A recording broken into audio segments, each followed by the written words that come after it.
ventilators, enough intensive care beds, enough doctors and nurses.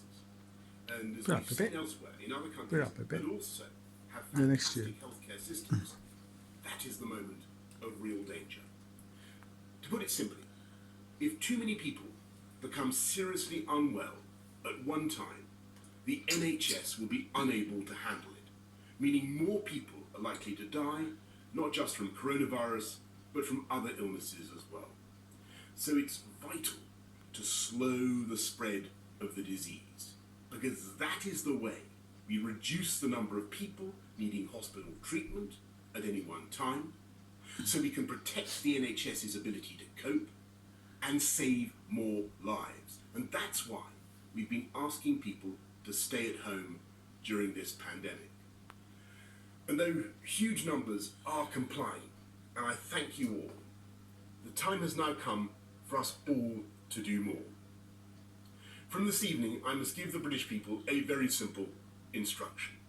You must stay at home, because the critical thing we must do to stop the disease spreading between households. That is why people will only be allowed to leave their home for the following very limited purposes. Shopping for basic necessities as infrequently as possible.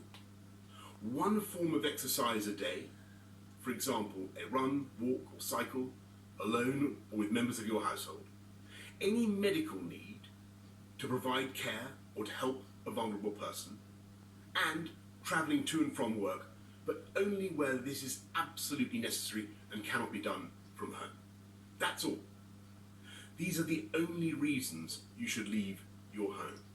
You should not be meeting friends. If your friends ask you to meet, you should say no. You should not be meeting family members who do not live in your home. You should not be going shopping except for essentials like food and medicine. And you should do this as little as you can. And use food delivery services where you can. If you don't follow the rules, the police will have the powers to enforce them, including through fines and dispersing gatherings. To ensure compliance with the government's instruction to stay at home, we will immediately close all shops selling non-essential goods, including clothing and electronic stores, and other premises, including libraries, playgrounds and outdoor gyms and places of worship. We'll stop all gatherings of more than 2 people in public, excluding people you live with.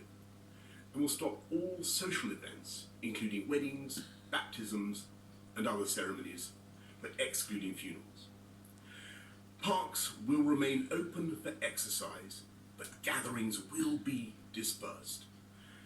No Prime Minister wants to enact measures like this. I know the damage that this disruption is doing and will do to people's lives, to their businesses and to their jobs.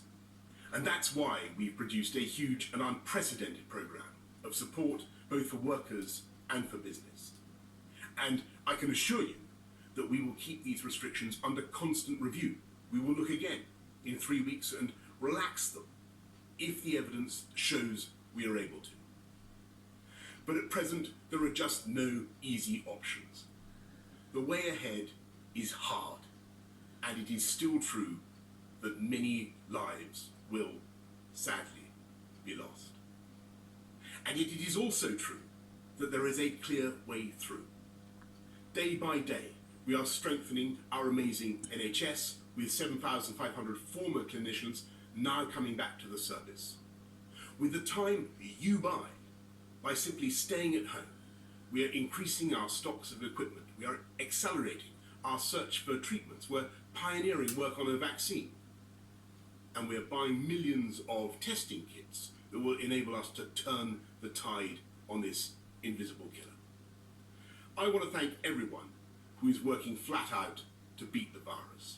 Everyone from the supermarket staff to the transport workers to the carers to the nurses and doctors on the front line.